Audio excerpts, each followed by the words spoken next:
اليوم وصفتنا كتير صحية، رح نعمل دجاج بالبروكلي والبشاميل اللايت. وصفة لذيذة وصحية بمكونات بسيطة. لما نعمل دايت أكيد ما لازم ننحرم، ولكن بنعمل شوية تغييرات بالوصفة لتصير أقل بالسعرات. هاي الوصفة عالية بالبروتين والألياف، قليلة جدا بالنشويات. تقدروا تستخدموها بحمياتكم التغذوية، وأكيد كل المعلومات والسعرات الحرارية رح تكون موجودة تحت الكابشن، وبتقدروا تلاقوا كمان الوصفة بالتفصيل على موقع الإلكتروني www.rubadiet.com.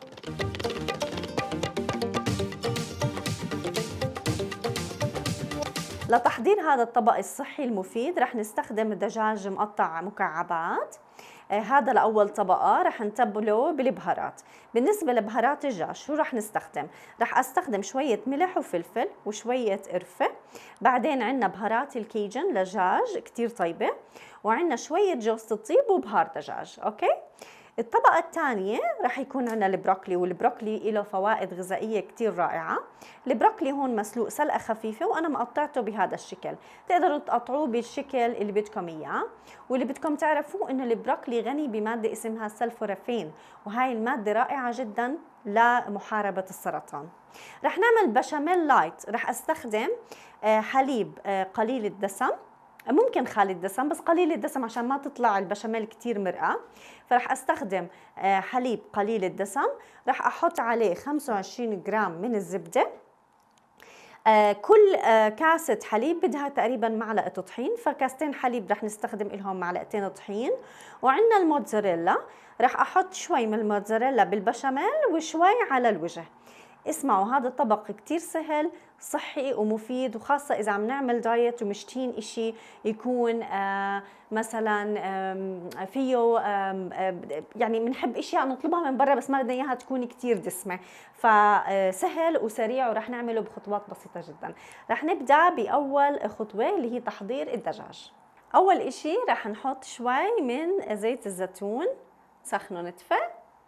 اللي بدكم تعرفوه انه بنقدر نستخدم الزيت زيتون بالطبخ، بس المهم انه ما تعلى حرارته بشكل كتير كبير، لانه اذا عليت الحرارة ممكن يدخن وبيعطي طعم مش كتير زاكي.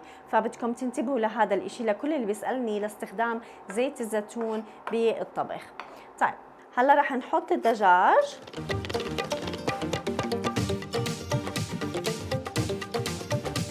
كتير بيسألوني عن موضوع غسل الدجاج، وهذا موضوع كتير مهم. الدجاج ما بينغسل للأسف، من الناحية العلمية ما بينغسل أبداً، لأنه عملية غسل الدجاج بتؤدي لتناثر البكتيريا. الدجاج بتقدروا تنقعوه أكيد بخل، بتقدروا تنقعوه بليمون، بتقدروا تنقعوه بشوية لبن، للناس اللي بقول لي إنه عشان زنخة الدجاج. ولكن الدجاج إذا كان فريش، إذا كان عضوي، إذا كان طازة ما بيطلع له ريحة. وإذا حابين تتبلوه تنقعوه قبل أكيد، بس إنه تحطوا مي وتكبوا المي بالمجلة هذا بيؤدي ممكن يزيد خطر الإصابة بالتسممات الغذائية. بكل كتب التغذية وبكل التوصيات حتى بالمطاعم هاي من الأشياء اللي ما لازم تنعمل. للأسف الناس بيعرفوا بفكروا إنه ما بيقدروا ما يعملوها، ولكن ما لازم نعملها للسلامة الغذائية. هلا رح استنى الدجاج لحد ما يستوي، وبعدين نتبله بالتوابل الضرورية.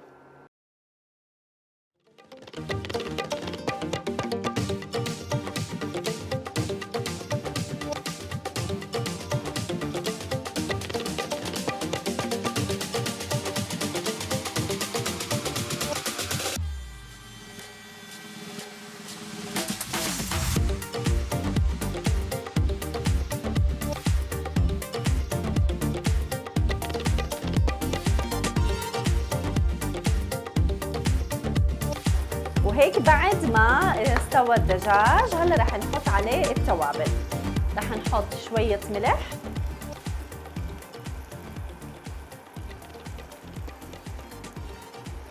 فلفل أسود، تقدروا تتحكموا بالفلفل أكيد، شوية من جوز الطيب تعطي نكهة كتير طيبة، شوية قرفة، بهارات الدجاج،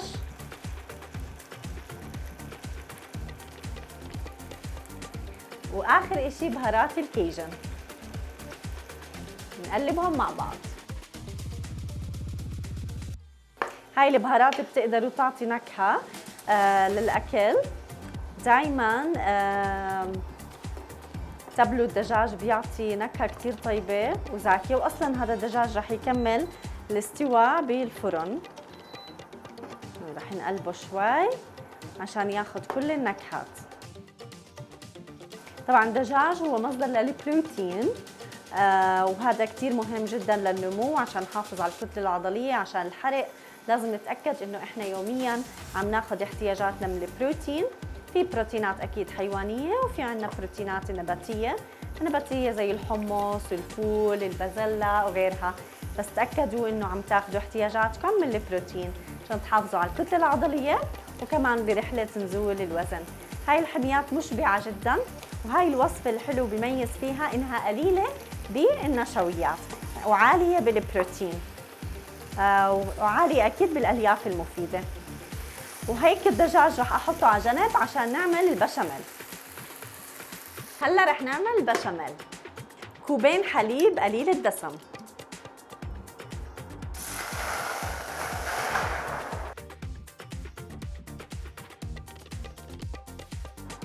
رح أحط عليهم 25 جرام زبدة،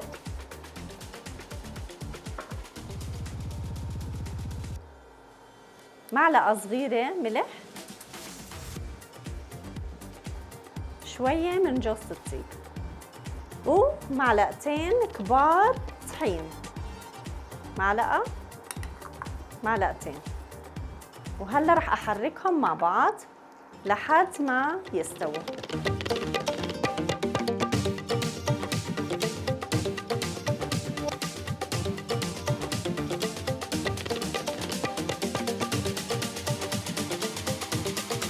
بالنسبة للبشاميل دايماً حاولوا اعملوه بالبيت عشان تقدروا تتحكموا بكمية الدسم الموجودة ونقلل من الدسم الموجود.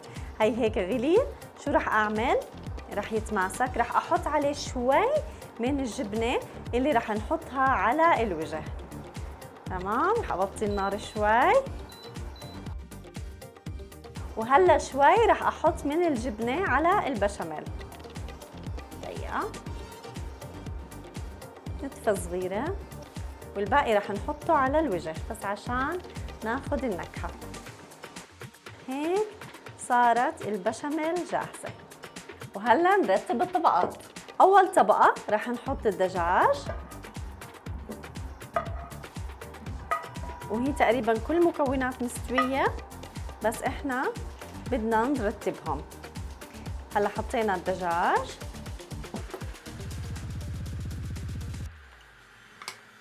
بعد هيك رح نحط البروكلي، والبروكلي مسلوق نص سلقة.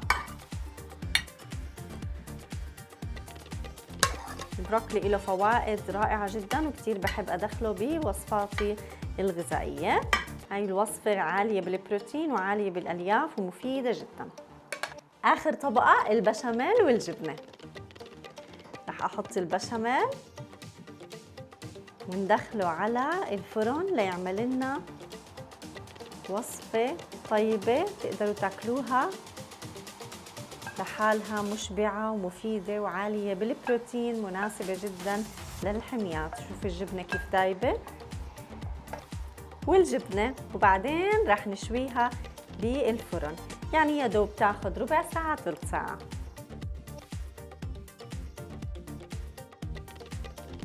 وهلا بعد ما حطينا اخر طبقه رح نحطها بالفرن، وبتاخذ تقريبا 15 ل 20 دقيقه او حتى تتحمر وتتجانس. وما تنسوا انه البروكلي مسلوق نص سلقه.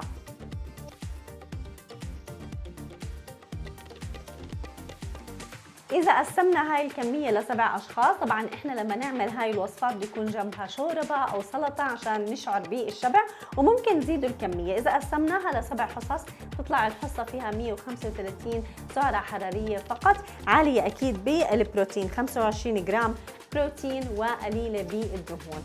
أكيد إذا بتحبوا تحصلوا على وصفاتي الصحية دايماً اعملوا سبسكرايب بالقناة وفعلوا الجرس لو توصلكم وصفاتي وفيديوهاتي أول بأول.